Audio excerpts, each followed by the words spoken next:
ბატონო ზურაბ, გამარჯობა. მშვიდობის. დიდი მადლობა თეორემაში მონაწილეობას რომ იღებთ. კეთილი იყოს თქვენი ფეხი ჩემს ეთერში, იმიტომ რომ ტაბულაში ნამყოფი ხართ მანამდე, მაგრამ ჩემთან პირველად ხართ. ბატონო ზურაბ, თქვენ მოისმინეთ ახლა პრემიერის ურთიერთგამომრიცხავი განცხადებები. შეგიძლიათ ვარაუდი გაგვიზიაროთ, მის რომელ სიტყვას შეიძლება ენდოს სამართალდამცველი? პირველ რიგში კიდევ ერთხელ მოგესალმებით, მივესალმებით ჩვენ ტელემაყურებელს. იცით რა არის, მე სიმართლე გითხრათ, ყოველთვის მიჭირს ხოლმე რაღაცა ანალიზი, რაღაცა სერიოზული, რაღაცა შემდგომ რაღაც პოზიციები გამოვხატოთ ხოლმე, ზოგადად ირაკლი ღარიბაშვილის განცხადებებზე, რომელიც აბსოლუტურად არ არის სერიოზული, იმიტომ რომ როცა ადამიანს აქვს ამხელა თანამდებობა და არის ქვეყნის პრემიერ-მინისტრი, უბრალოდ ელემენტარულად ესეთი ტიპის განცხადებები არ უნდა კეთდებოდეს მისი მხრიდან, რომელიც არ არის გააზრებული, არ არის გათვლილი პოლიტიკურად საერთოდ და მე ვერ ხვდები რაზეა მთლიანად, რაზეა ეს ორიენტირებული, ხო? ის რომ დანაშაულს უნდა ებრძოლო, ეს მე მგონი აქსიომა, ამას არ ჭირდება რაიმე დამეტი დადასტურება ხელისუფლების მხრიდან, ან ნებისმიერი მოქალაქისთვის იმის მტკიცება, რომ იცით დანაშაული უნდა იყოს აღკვეთილი.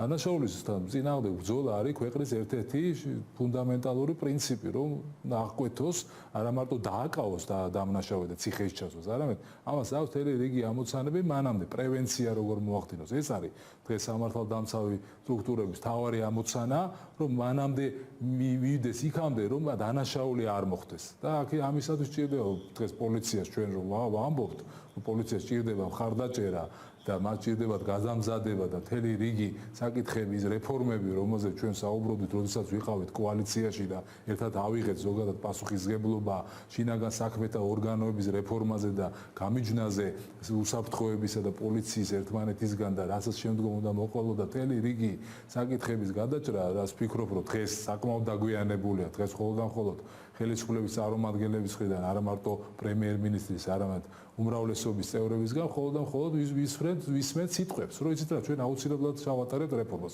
როდის 2016 წლის შემდეგ, როცა ხელისუფლებაში არ იქნებიან, და თქმა უნდა ისედაც მოხდება ახალი ხელისუფლება აუცილებლად განახორციელებს იმ რეფორმას, რომელიც ჭირდება რეალურად ქვეყანას იმისათვის, რომ პოლიტიკისგან აუცილებლად უნდა გაიმიჯნოს პირველ რიგში სამართალდამცავი ორგანოები, ის თუ ვიღაცა უკანონო დავალებას აძლევს სპეცრაზმელს, ეს არანაირად არ ნიშნავს, რომ სპეცრაზმელი უნდა ასრულებდეს უკანონო დავალებას, ხო? ამიტომ რაღაცა ცოტა არ იყოს არასერიოზულ განცხადებებს ვისმენთ ზოგადად ხელისუფლებისგან, არა მარტო პრემიერ-მინისტრისგან. თავდაცვის საერთოდ საოცრებებს საუბრობს ბოლო პერიოდია და არ ვიცი, ეს არის საერთოდ არაადეკვატურობის, მე ვფიქრობ, კასკადი, რომელსაც კი ბატონო, აი ახლა გვაქვს ესეთი სიტუაცია, როდესაც სპეცრაზმელებმა მიიღეს დავალება 2006 წელს, ან ჯერჯერობით პრემიერი ამბობს შემდეგ რაღაცას, რომ ვიღაცამ დაგეგმა ოპერაცია, მან დავალება მისცა სპეცრაზმელს, სპეცრაზმელს არის სიტუაცია, სადაც შეიძლება სპეცრაზმელმა იფიქროს იმაზე, კანონიერია თუ არა ეს ბრძანება, არის სიტუაცია, როდესაც ოპერაციაში არიან გასულები, როდესაც ამას ის ვერაფრით ვერ განსაზღვრავს, ხო? ეხლა დაახლოებით წარმოგიდგენთ, თქვენ შეგიძლიათ. ჩვენ სახეზე გვაქვს ახლა სიტუაცია, როდესაც 8 სპეცრაზმელი, რომლებიც ასრულებდნენ რომელიღაც ადამიანის კანონიერ თუ უკანონო ბრძანებას, ეს ცალკე განხილვის თემაა, ამას სასამართლო გადაწყვეტს, მაგრამ ასრულებდნენ ბრძანებას, გასულები იყვნენ სპეცოპერაციაზე. 8 სპეცრაზმელი ძის ციხეში. მათ შორის სპეცრაზმის უფროსი, მისი მოადგილე და 6 რიგითი სპეცრაზმელი საერთოდ. აი ამ ყველაფრის შემდეგ, როდესაც მე უცებ რაღაცა ერთი თვის ინტერვალით გამოდის პრემიერი და ამბობს, რომ არ უნდა იქნენ დაჭერილები სპეცრაზმელები დავალების შესრულების გამო. როგორ ფიქრობთ, რა სიტუაციაში ვარდება თვითონ ხელისუფლება, რას ფიქრობს ის სპეცრაზმელი და გარეთ დარჩენილი სპეცრაზმელები, რომლებსაც დავალება აქვთ შესასრულებელი, შეიძლება მოუწიოთ ოპერაციაზე გასვლა. ანუ ეს რა მდგომარეობაში აგდებს ქვეყნის უსაფრთხოებას და მოქალაქეების უსაფრთხოებას, ასეთი გაურკვევლობა, როდესაც სპეცრაზმელმა არ იცის რა მოუვა მას თუ ის ბრძანებას შეასრულებს. საკმაოდ მძიმე მდგომარეობაში თამარ, იმიტომ რომ ჩვენ პირველ რიგში სჭირდება ისეთი სპეციალური სამსახურები, რომლებიც იქნება საკმაოდ თავისი ამოცანების შესრულების მაღალ სიმაღლეზე და ამას სჭირდება, ეს არის მუდმივი პროცესი, ამას მუდმივად სჭირდება გადამზადება და სახელმწიფოს თავარი და დღევანდელი ხელისუფლების თუ ნებისმიერი ხელისუფლების თავარი ამოცანაა, რომ ისეთი სპეცსამსახურები ყავდეს, რომელიც მაქსიმალურად მინიმალური დანაკარგებით და მაქსიმალურ შედეგს მიაღწევენ. ეხლა მე არ მინდა გარკვეულწილად წარსულზე ვისაუბრო თავისთავად, თუ ვინმე დანაშაული ჩაიდინა. თუ ინვეს აქვს რაღაცა უკანონობა ჩადენილი. მე მგონი ამაზე ყველანი თანხმდებით, რომ სამართლის წინაშე ყველამ პასუხი უნდა აგოს. მე კიდევ ერთხელ ვამბობ, ყველაფერი უნდა იყოს გამოძიებული და ყველაფერს უნდა დაერქვას თავის სახელი. ვინ რატო შეასრულა ეს უკანონო დავალება? ან თუ ასრულებდა დავალებას და აბსოლუტურად არ იცოდა რომ ეს დავალება რა თქმა უნდა, რა თუ იყო ეს უკანონო დავალება და იმ ადამიანმა არ იცოდა ამ დავალების შინაარსი, არსი უბრალოდ ბრმად მიიღო დავალება და შეასრულა, ხომ? ან გადააჭარბა თავის უფლებამოსილებას, ან ბოროტად გამოიყენა თავის ძალაუფლება, რა თქმა უნდა, ეს არის შესაბამისი სამართლებრივი საკითხები და შესაბამისი მტკიცებულებები ჭირდება ამას. ყველაფერს უნდა გამყარდეს გამოძიებით, დამეთანხმებით და შემდეგ გამოძიების შედეგები სასამართლომ უნდა ან გაიზიაროს, ან არ გაიზიაროს და ასე შემდეგ. გამოძიების გარეშე თქვენთვის ისედაც ცხადი არ არის, რომ აი ის 6 ყოველ შემთხვევაში დავანებოთ სპეცრაზმის უფროს და მის მოადგილეს თავი 6 რიგითი სპეცრაზმელი ახლა წინასწარ პატიმრობაში ტყუილაზის? მე ვერ გეტყვით ამ საკითხთან დაკავშირებით ვერაფერს, მე ვიცი ამ საკითხი უკავშირდება იმ ალბედით დღეს, როდესაც კორტების საქმესთან არის მე მგონი დაკავშირებული, რასაც თქვენ მეკითხებით, ეს იყო საკმაოდ მძიმე და ტრაგიკული შემთხვევა, რომლის შემდეგ ის მამას აწყალი გარდაიცვალა, აფეთქეს, საზარელი მკვლელობა მოხდა დამეთანხმებით და ძალიან ბევრი რაღაცა არის ამ საქმესთან დაკავშირებული, რომელიც საზოგადოების მაღალ ინტერესს იწვევს, წინა ხელისუფლების პირობებში მოხდა ეს დანაშაული და უამრავი სხვა და წინა ხელისუფლებას მინდა გითხრათ სრული პასუხისგებლობით თავის დროზე ეს ყველაფერი რო გამოეძიებინა და თავის სახელი დაერქვა ყველაფრისთვის იმ ადამიანების ვისის უკანონო დავალება გაცა ან ვინც გადააჭარბა თავისუფლებამოსილებას და შედეგი დადგა ფატალური და ახალგაზრდა ბიჭი მნიშვნელობა არ აქვს ვინ არის არ შევდივარ ამ დისკუსიაში გარდაიცვალა და შემდეგ მოხდა ამ საქმის რეზონანსული საქმე იყო ეს და კიდევ სხვა ვაზაგაშვილის იგივე ეს შალვა აბულაძისთვის რომ ესროლა ვთქვათ ბორჯომში პოლიციელს შეგვეძლო გვეთქვა რომ აი პოლიციელმა ახალგაზრდა ბიჭი მოკლა აი ესე შეგვეძლო გვესაუბრა ამაზე ესე ვთქვათ ესე იგი არის სამართალში ესე იგი უკიდურესი აუცილებლობა მოგერიება და ასე შემდეგ მაგრამ ეს კიდევ ერთხელ მინდა გითხრათ ეს შემდგომ ეხლა მე მგონი რაღაც ფილმებიც გვინახია ხო ამერიკული თქვათ იგივე დეტექტიური ჟანრის ფილმები და ყველა ხედავთ რომ იქ არსებობს პოლიციელი რომელიც გადააჭარბებენ თავიანთ უფლებამოსილებას ვიღაცა კრიმინალს მოკლავენ ხო ხდება ესეთი რაღაცა და მას შემდეგ მაინც იწყება გამოძიება რა ვითარებაში მოხდა როგორ მოხდა იმიტომ რომ ჩვეულებრივ სამართლებრივი შემთხვევა გვაქვს აგერ რომელიც სახელმწიფოს დამახასიათებელი თვისება რაც სამწუხაროდ ამ ქვეყანაში ვერ ჩამოყალიბდა თორე რა თქმა უნდა ყველანაირი შედეგი პირველი პოლიციელი დაიღუპება თუ კრიმინალი დაიღუპება სადაც ეს უნდა ყველა ვარიანტი უნდა იყოს გამოძიებული ხო თავისთავად და თავის სახელი დაერქვას ამიტომ მაშინ საერთოდ მოიშლება სახელმწიფო და არის არსებობს მარტივია. კი ბატონო, მე უბრალოდ გეკითხებით ამას, იმიტომ რომ ჩვენ ტაბულას ყოველ შემთხვევაში მე ძალიან მინდა რომ კამპანია და წამოვიწყოთ იმასთან დაკავშირებით, რომ აი სპეცრაზმელები ვფიქრობ, რომ ჩვენი პირადი უსაფრთხოებისთვის არის მნიშვნელოვანი, რომ სპეცრაზმელები, ის სპეცრაზმელები, რომლებიც ციხეში შედან, ახლა წინასწარ პატიმრობაში არიან, იმიტომ რომ დავალებას ასრულებდნენ და სპეცოპერაციაზე გასულ სპეცრაზმელს რთულია მოკითხო გარჩევს კანონიერია ის დავალება თუ არა, რომ ისინი გაათავისუფლოს და შეწყდეს მათ მიმართ სამართლებრივი დევნა. მაინტერესებდა თქვენ თუ სისხლის სამართლებრივი დევნა, თქვენ თუ დაგვიჭერდით ხართ ამ პროცესში. ჩვენი პოზიცია პირდაპირ გეტყვით არის ნებისმიერი უკანონო დაპატიმრება ჩვენთვის მიუღებელია. ეს ამას გეუბნებით სრული პასუხისგებლობით თუ ადამიანი არ არის დამნაშავე და დღეს იმყოფება ციხეში როგორც იმყოფება ხუთი უდანაშაულო თავდაცვის სამინისტროს თანამშრომელი თუ იგივე ფაქტთან გვაქვს საქმე რა თქმა უნდა ეს იქნება ჩვენთვის ყოველად მიუღებელი მაგრამ მე კიდევ ერთხელ გეუბნებით ამ შინაარსს ამ დეტალებს არ ვიცნობ ამ საქმისას საქმე არის საკმაოდ დელიკატური ძალიან გახმაურებული ეხება ახალგაზრდების სიკვდილს თავისთავად და მე იმიტომ ვამბობ რომ უნდა იყოს გამოძიებული ერთხელ და სამუდამოდ ეს საქმე დამნაშავე პირები დაისაჯონ თუ უდანაშაულო არიან ეს ადამიანები სასამართლოზე გაერკვეს. პირიქით არავის ციხეში ყოფნა არ მახარებს და არანაირ სიამოვნებას ამბობს. კი ბატონო, თქვენ დაუჭირეთ მხარი ამნისტიას თავის დროზე ბესელიას სახელით ცნობილ ამნისტიას. შალვა აბულაძე ამნისტირებული გახლავთ. მე რამდენადაც ვიცი არ არის ეს. არა, დადასტურებულად ვიცით უკვე რომ მახსოვს რომ არა, ამნისტირებულია და მე უკვე შეეხო პირობით ვადამდე გათავისუფლების. კონკრეტულად მას როგორც ესეთ პიროვნებას არ შეხებია, ალბათ ის მუხლი რის გამოდის სასჯელს ხო თავისთავად ხა ამ შემთხვევაში აბულაძეს კონკრეტულად იქ არ ჩამოწერილა. შეეხო მკვლელობის მცდელობას, ანუ ძალადობრივ დანაშაულს შეეხო. მიუხედავად იმისა, რომ ეკაბესელი ამტკიცებდა წინ რომელიღაც ეთერში, რომ ძალადობრივ დანაშაულს ამნისტია არ შეხებია, ეს არის ტყუილი, ძალადობრივ დანაშაულს შეეხო. მას 1/4-ით შეუცირდა სასჯელი და შემდეგ 8 თვით ადრე გაათავისუფლეს. რატომღაც დღეს გედი ფოფხაძემ ასეთი რამ თქვა, რომ ის არ ტოვებდაო შთაბეჭდილებას ასეთ, რომ რაღაცა რეციდივისტი იყო და არ ტოვებდა თურმე შთაბეჭდილებას, რომ შეიძლება და დაუგებარი განცხადება მოვიპოვეთ, მოვისმინეთ უბრალოდ ბატონი ფოფხაძეს მხრიდანაც და ბესელიას მხრიდანაც, რომ ზოგადად მას ვერც დადებითად და ვერც უარყოფითად ვერ შეაფასებს. რას ნიშნავს ადამიანი, რომელიც კლავს ადამიანს, ხო, ვინც არ უნდა იყოს პოლიციელი თუ რიგითი, დადებითად როგორ უნდა შეფასდეს. კი, და ამ გადმოსახედიდან თქვენი დამოკიდებულება მაინტერესებს უკვე რაღაც ამნისტიასთან დაკავშირებით. ამნისტიას მე მინდა გითხრათ, ეს იყო ის აქტი, რომელსაც ელოდებოდა საზოგადოება და მე არანაირად არ გაურვივარ იმ პასუხისგებლობას, რომელიც ეგრეთ წოდებული ბესელიას ამინისტიით არის შერაცხული. მე მინდა გითხრათ, რომ მეც ვიყავი ამ ამინისტიის შემუშავების პროცესში საკმაოდ აქტიურად ჩართული, მოსული როგორც გამარჯვებული ძალა და მიგვაჩნდა, რომ ეს იყო ერთ-ერთი მნიშვნელოვანი აქტი, რომელიც განახორციელა. თუმცა საერთაშორისო რესპექტაბელური ორგანიზაციების მხრიდან ძალიან დიდი კრიტიკა დაიმსახურა. ყველა აქტს აქვს თავისი დადებითი, ამავდროულად უარყოფითი მხარეს, რომელიც გამოჩნდა. ამიტომ კიდევ ერთხელ ვამბობ, რომ ამ პასუხისგებლობას არ გაურბივარ და ასევე არც უნდა გაექცეს არც პრეზიდენტი ყოფილით და არც მოქმედი დღეს იმ გადაწყვეტილებებს, რომელსაც შეწყალება ქვია. უამრავი შეწყალებული ადამიანი გვახსოვს ჩვენ იგივე მიხეილ სააკაშვილის პერიოდის შემდგომ, რომ ძალიან მძიმე დანაშაული ჩაიდინეს. აქედან გამომდინარე, თავისთავად ეს არანაირად არ აზღვევს. აქ არის კიდევ ერთხელ მინდა გითხრათ თამარო, ეს არის სახელმწიფოს თავარი პრობლემა.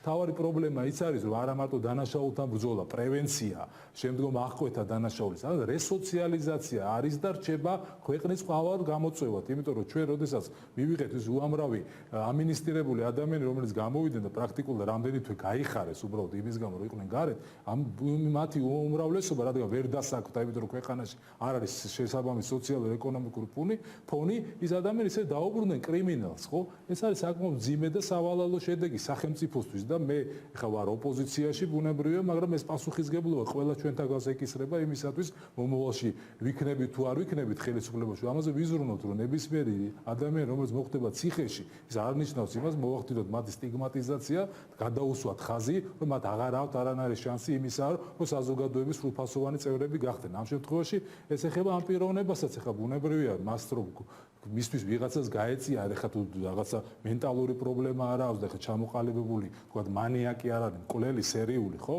ასეთებს არსებობს ბუნებრივია, ღმერთმა დაგვიფაროს, რომ ესეთები იყვნენ საქართველოში და მათი თქვა პრომოუშენი მიმდინარეობდეს, მაგრამ გარკვეულწილად სახელმწიფოს თავარი ვალდებულება არა მარტო საქართველოში, თელ სოფლიოში თავარი გამოწვევა მაინც ეს არის, რომ რეალურად გავუმკლავდეთ ამ საკითხებს და ეს ადამიანები დავაბრუნოთ საზოგადოებაში და ჩვენ აუცილებლად ვისაუბრებთ ამ ხალხის რესოციალიზაციის პროცესზე. ანა სუბელიანი არის ერთ-ერთი ადამიანი, რომელიც საწყის ეტაპზე ჩართული იყო ზუსტად ამ პროცესში. სტუდიაში ყავს ეს სტუმარი, ზუსტად და მე შემდეგ კითხვაზე გადავალ, ქვეყნის და ჩვენი მოქალაქეების უსაფრთხოებისადმი უდიერი დამოკიდებულება დასახელდა მიზეზად, რის გამოც თავისუფალმა დემოკრატებმა კოალიცია დატოვეთ. ეს იყო ხო? თუმცა ირაკლი ალასანია იყო თავდაცვის მინისტრი მაშინ, როდესაც ნატოს მინისტერიალის წინ, ძალიან მნიშვნელოვანი ღონისძიების წინ, გენერალური შტაბის უფროსი დააკავეს საკმაოდ დემონსტრატიულად. ამ გადმოსახედიდან როგორ უყურებთ გენშტაბის უფროსის დააკავებას, რომელიც სასამართლომ გაამართლა და ეხლა თავისუფალია სისხლის სამართლის პასუხისმგებლობის. იყო შესაბამისი იმ პერიოდისათვის გარკვეული სამართლებრივი საკითხი, რომელიც მე მინდა გითხრათ, რომ მე პირადად ბევრი რამე შეიძლება არ მომწონდა და დღესაც არ მომწონს, მაგრამ ხო ჩვენ როდესაც ვიყავით ერთი გუნდი, ამ შემთხვევაში იყო რაღაცა გარკვეული შეთანხმებები, რომ ბევრ რაღაცებზე არ გვიწევდა მაშინ საუბარი, იმიტომ რომ ძალიან ბევრი და დიდი გამოწვევების წინაშე ვიდექით ჩვენს როგორც სახელმწიფო თავისთავად ახალი მოსული ხელისუფლება, მაგრამ კიდევ ერთხელ ვამბობ, რომ ნებისმიერი ადამიანის დანაშაული, უდანაშაული საკითხს გარკვეულ სასამართლო, ვინც არ უნდა იყოს, იგივე თუ დაუბრუნდა ახლა მე მაინც მინდა ვისაუბრო იმ ადამიანებზე, რომლებიც დღეს არიან აბსოლუტურად უკანონო ციხეში, თავდაცვის სამინისტრო საქართველოს თანამშრომლები, რომელთანაც აი პირდაპირ საუბრობდი, ჩვენ ეს იყო ბატონი ივანიშვილი თუ ბატონი ღარიბაშვილი, რომ ჩვენ თუ ვართ ერთად კოალიციაში, მოდი ერთმანეთს ვენდოთ და ეს ადამიანები იყვნენ გარეთ. ისინი არ დაემალებიან გამოძიებას, ითანამშრომლებენ სრულად 100%-ით გამოძიებას და თუ დადგინდება მათი დანაშაულებრივი ქმედებები ან კავშირები ამ ეგრეთ წოდებულ კაბელების საქმის და რა თქმა უნდა ჩვენ პირველები ვიქნებით იმის მომხრეები, რომ ადამიანებმა პასუხი აგონ და მიიღონ შესაბამისი სასჯელი, მაგრამ მანამდე თუ ესე ხალხი იქნება ციხეში, ეს ბუნებრივია, ნიშნავს იმას, რომ ესენი არიან ძევლები დღეს და ყოველთვის არის იმის ალბათობა და ძალიან მაღალი ალბათობა რეალურად, რომ ეს ადამიანები იქნებიან ზეწოლის ქვეშ და მოუწევთ შეიძლება ისეთი რაღაცების აღიარება, მადლობა ღმერთს, რომ ძალიან ვაჟკაცი და ღირსეული ადამიანები და ძალიან ღირსეულად ცხედან არიან ციხეში და მე დარწმუნებული ვარ ძალიან მალე გამოვლენ ისინი და დაუბრუნდებიან თავიანთ ოჯახებს. მეც დარწმუნებული ვარ, ჩვენ გავეცანით, ალბათ გაეცანით თქვენ საქართველოს დემოკრატიული ინიციატივის ასეთი არასამთავრობო ორგანიზაცია, გიორგი ტუღუში ხელმძღვანელობს, სადაც ეს კაბელების საქმე სწორედ შესულია და იქ ერთ-ერთი ძალიან ასე კარგად ნათლად არის ნაჩვენები უსაფუძვლობა თავად საქმის და ზოგადად უბრალოდ კიდევ ერთხელ მინდა დავამატო, რომ ჩვენს მიმართ აი რაც გამოვბრძანდა ირაკლი ალასიანი და ისაუბრა სახარო თავდაცვის თემაზე და საკმაოდ ნათლად და ძალიან საზოგადოებისთვის ძალიან საკმაოდ გასაგებად ახსნა ყველაფერი. აი ამ ბოლო პერიოდში ქართული ოცნებიდან მივიღეთ რაღაცა კასკადის შეურაცხყოფების, ბრალდებების თითქოს ანტისახელმწიფოებრივი საქმიანობით არის დაკავებული ირაკლი ალასიანი და თავისუფალი დემოკრატები. რომელიც მართლა მეცინება ამაზე. კი, ამაზე აუცილებლად ის სახელმწიფოებრივი იყო, მე ვცვალ ძალიან მარტივ შეკითხვას. ამ შეკითხვას უსწავლ ხალბატონ ბესელიას, ვოლსკის, ბატონ გიორგის და ღარიბაშვილს და ასე შემდეგ. ის სახელმწიფოებრივი იყო, როცა თავდაცვის მინისტრი იმყოფებოდა ოფიციალურ ვიზიტით საფრანგეთში და გერმანიაში და მისი თანამშრომლები იყვნენ დაკავებულები. აი ეს არის სახელმწიფოებრივი მოქმედება. რა თქმა უნდა არ არის და ამიტომ ის რასაც ჩვენ საუბრობთ და რასაც დეტალურად აღიწერა რა უნდა გაკეთებულიყო, როგორ უნდა გაკეთებულიყო და ამაში საიდუმლოება თუ რა გაამჟღავნა, ეს არის სრული ფარსი. როდესაც რუსეთი და საფრანგეთი საუბრობენ მისტრალის საკითხზე და ვიღაცა გამოვიდეს ეს საიდუმლო თემაა და ამაზე რატო ლაპარაკობთ, ხო დაცინეთ თელესოფლო იგივეა, ხო?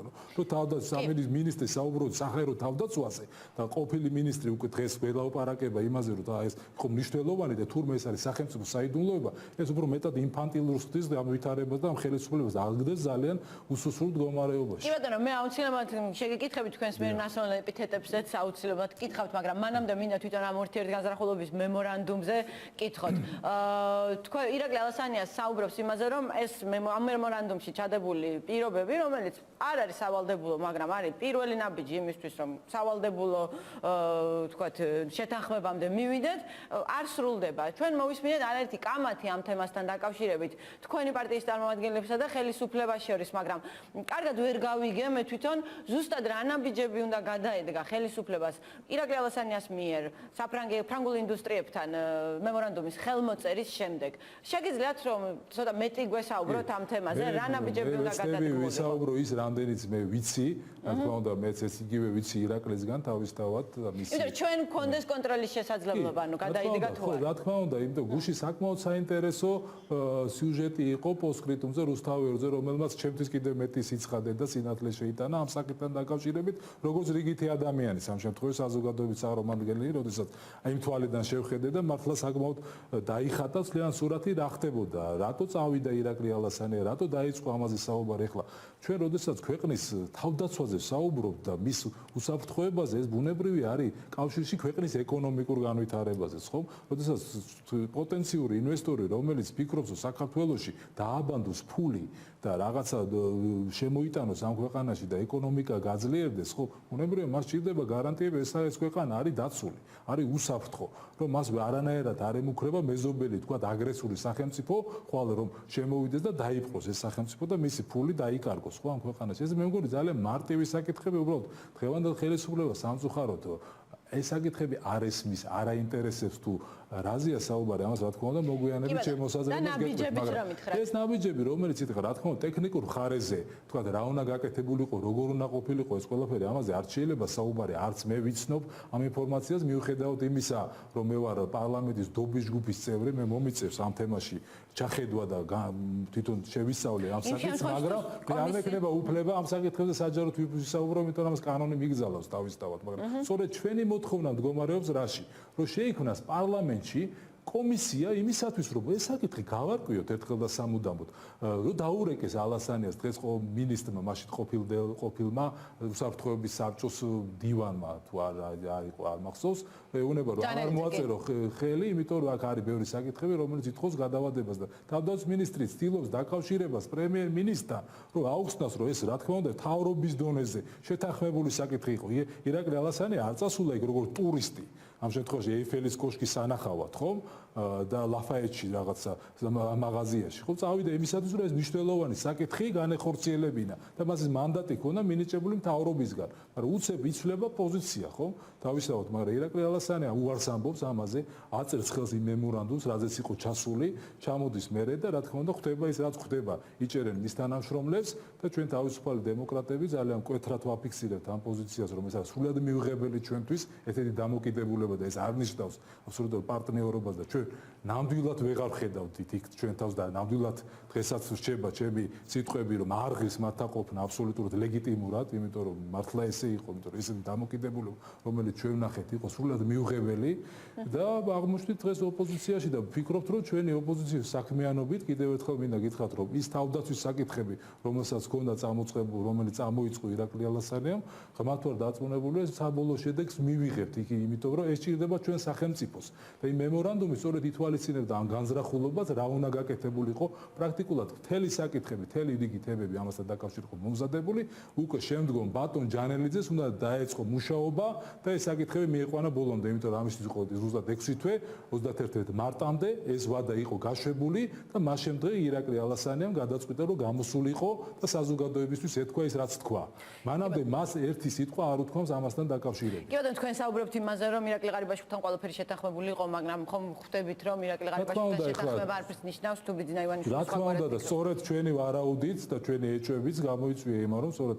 ირაკლი ღარიბაშვილის შემდგომ უკვე საქმის კურსში სავარაუდოდ დგება ბატონი ივანიშვილი დე ფაქტო პრემიერ-მინისტრი ქვეყნის და ფაქტობრივი მმართველი და რა თქმა უნდა ალბათ სავარაუდოდ მისგან მოდის დირექტივა რომ ეს საკითხები უნდა გაჩვენდეს და სწორედ ეს იყო ჩვენი მთავარი აღშფოთება და ჩვენი შეშფოთება თუ როგორც გინდათ ისე დავარქვათ რომ საგარეო პოლიტიკურ კურსს არის საფრთხეში. თქვენ მეჭვი გაქვთ რომ ეს რუსეთიდან მითითების შესაბამისად მოხდა? ბუნებ ეხლა დამეთანხმებით ეხლა აქ ბავშვი არავინ არ არის რომ ვერ ხვდებოდეს ის ნარატივები რომელიც იქნება ბატონი აბაშიძის მხრიდან. ხომ რომელსაც ჩვენ ყოველდღიურად მე კარგია რომ უკვე თქვენ ხვდებით. ჩვენ დროს არ იყო ესეთი ნარატივები და გულწრფელად გითხრათ ეს აი ბოლო პერიოდში საკმაოდ ბატონ ალექს პეტრიაშვილთან მომიწია ამ ბოლო დროს კომუნიკაცია და გარედან უკვე ჩანს ხოლმე ხანდახან მეტრიშიგნიდან. არა მართლა გეუბნებით გულწრფელ კვეთრი ფორმები მიიღო. ლავროვის განცხადებას თანსდევდა ბატონი აბაშიძის სპეციალური წარმომადგენელი და სწორედ ამ საკითხებსაც ვითხოვთ რომ ერთხელ და სამუდამოდ იქნება გაგვერკვიოთ რა ფორმატია ეს გავიგე რომ წვანილი და ბოსტნეული და ხილი და ღვინის გაყიდვა არის ძალიან მნიშვნელოვანი ჩვენი ქვეყნისთვის და იმ მოქალაქეების ვისაც აქვს განზრახულობა იმისა რუსეთის ბაზარზე შევიდეს რა თქმა უნდა ეს სჭირდება ამაში მე მგონი ყველანი თანხმდებით მაგრამ ეს ფორმატი ითვალისწინებთ თუ არა კიდევ დამატებით საკითხი მაგალითად რკინიგზას ხო იგივე რკინიგზას იგივე ნატოში ჩვენი გაწევრიანება არ გაწევრიანების თემას იხილავს ყარასინი და აბაშიძე და იქ წყდება არ ვიცი ხა ბუნებრივია ეს ყველაფერი ძალიან დიდი ეჭვს ბადებს თავისთავად და იმიტომ ვითხოვდით ჩვენ და ვაყენებთ ამ საკითხს რომ ეს ფორმატი განისაზღვროს რა ჩარჩოებშია გაცდება ამ ჩარჩოებს თუ იმ ჩარჩოებს შეება რომელიც აქვს მინიჭებული მანდატით მაგრამ ბუნებრივია ხა ყველანი ძალიან კარგად ხვდებით რასთანაც გვაქვს საქმე და ეს არის საკმაოდ ძალიან საკმაოდ საგანგაშო ვითარება ახლა მე არ ვაკეთებ რაიმე დრამატიზირებას და მე ნამდვილად ღმათ ვარ დარწმუნებული რომ საქართველოში არ შეიცვლება იმიტომ რომ ჩვენ როდესაც ჩვენი უცხოური პარტნიორები გვესაუბრებიან და რა თქმა უნდა არის ძალიან ბევრი შეკითხვები დღევანდელი ხელისუფლების მიმართ და იქ ხოლმე დეკლარირება რა თქმა უნდა ეს რომ გამოდის ბატონი ღარიბაშვილი და სხვა უმრავლესობის წარმომადგენლები რომ არანაირი პრობლემა კაცო საგარეო კურსთან დაკავშირებით არ არსებობს მაგრამ ეს არის ხოლმე განცხადებები და ამის მიღმა და უკვე საქმეზე რომ გადავდივარ და არაფერი არ კეთდება ხო ეს თავისთავად ბადებს ეს ძალიან სერიოზულს და ეს ყოველდღიურად ეს ეჭვები ღრმავდება რაც აზიანებს ჩვენ სახელმწიფოს ჩვენ ინტერესებს და ზოგადად ქვეყნის განვითარებას იმიტომ რომ არავის არ ავიჩემებია ჩვენ ნატო და ევროკავშირი ეს არ არის ჩვენი რაღაც აკვიატებული იდეა ეს არის გზა რომელიც საქართველოს უნდა გაიაროს მივიღოთ ის ყველაფერი რაც ჩვენ გვეკუთვნის არავის არ ვითხოვთ ისიც რაც არ გვეკუთვნის, იმიტომ რომ ეს არის ჩვენი არჩევანი, ხალხის არჩევანი, ჩვენი სახელმწიფოსი და ვერც ივანიშვილი, ვერც ღარიბაშვილი მინდა გითხრათ ამას ხელს ვერ შეუშლის მიუხედავად იმისა, რომ ცელობები სახეზე გვაქვს. განცხადებები ერთია, მაგრამ მეორეა მოქმედებები. თქვენ ხელისუფლების წარმომადგენლებმა ცოტა ხნის წინ დედიკოს ბიჭები და გოგოები გიწოდეთ, მართალი გითხრათ 90-იანი წლების შემდეგ არ მომისმენია ასეთი ეპითეტი და სახელმწიფო საიდუმლოების გამჟღავნებაში დაგადანაშაულეს. თინა ხიდაშელმა დღეს თუ არ ვცდებით გუშინ განაცხადა, რომ ის უკიდურესად გაბრაზებულია ბიძინა ივანიშვილის მისამართით გაკეთებული განცხადებების გამო და ალასანიას ჭორიკანა უწოდა. რით ახსნით მათ შეურაცხმყოფელ განცხადებებს, იმიტომ რომ რაღაცა ახალი ტალღა დაიძრა. შემთხვევით ამას იმას ხომ არ უკავშირებთ, რომ საერთაშორისო რესპუბლიკური ინსტიტუტის კვლევები გამოქვეყნდა და თქვენ 10%-იანი მხარდაჭერა გაქვთ. ან ხომ არ ფიქრობთ, რომ ამანაც გამოიწვია გარკვეული რა თქმა უნდა, გამორიცხული არაფერია, ძალიან ბევრი რაღაცა შეიძლება იყოს ის, რაც დღევანდელ ხელისუფლებას კოალიცია ქართულ ოცნებას ადარდებს, რა თქმა უნდა, თავისუფალ დემოკრატებთან მიმართებაში. მე მინდა გითხრათ, რომ ჩვენ არასდროს არ გადავალთ იმ ზღვარს, რასაც ქვია პოლიტკორექტულობა.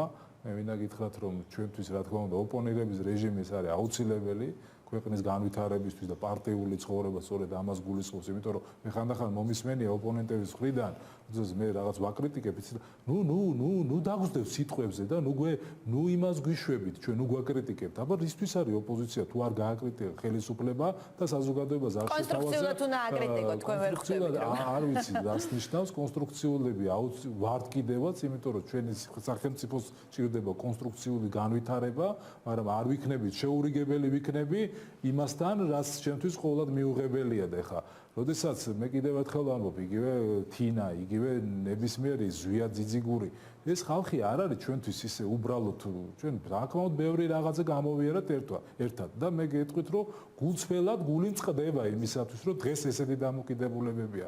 როდესაც ერთის მხრივ კი ბატონო, ეხლა რატო ერთი რომელიმე მათგანი გამოსულა და უთქვია ის ადამიანები, რომლებიც არიან დღეს ციხეში დაპატიმრებულები, ან იგივე ქალბატონი ბესელია, რომელიც დღეს ესე ხმამაღლად გვესაუბრება სახელმწიფო ინტერესებზე, ადამიანის უფლებათა დაცვის კომიტეტის თავმჯდომარე, რომ ერთხელ მაინც დაინტერესებულა ამ ადამიანების ბედით, ადამიანის უფლებების დაცვის კომიტეტის თავმჯდომარე. რა თქმა უნდა, არ დაინტერესებულა, იმიტომ რომ ეს არის კონიუნქტურა, რომელსაც ისინი ცდილობენ, რომ თავის თანამდებობები მოირგონ და რა თქმა უნდა, გააგრძელონ ეს თავიანთი რაღაცა აბსურდული განცხადებების კეთება, რომელიც არ არის დამაჯერებელი საზოგადოებისთვის. ბოლო კითხვა აუცილებლად მინდოდა რომ დამესვა, იმიტომ რომ ბიძინა ივანიშვილთან კარგი ურთიერთობა ქონდეს ადამიანს და სხვა ჭორიკანას ეძახდეს, ცოტა ჩემთვის გაუგებარი არის და მინდოდა ეგება თქვენ აგეხსნათ ეს უკეთესად. დიდი მადლობა ბატონ ზურაბ, იმისთვის რომ თეორემას სტუმარი ბრძანდებოდი.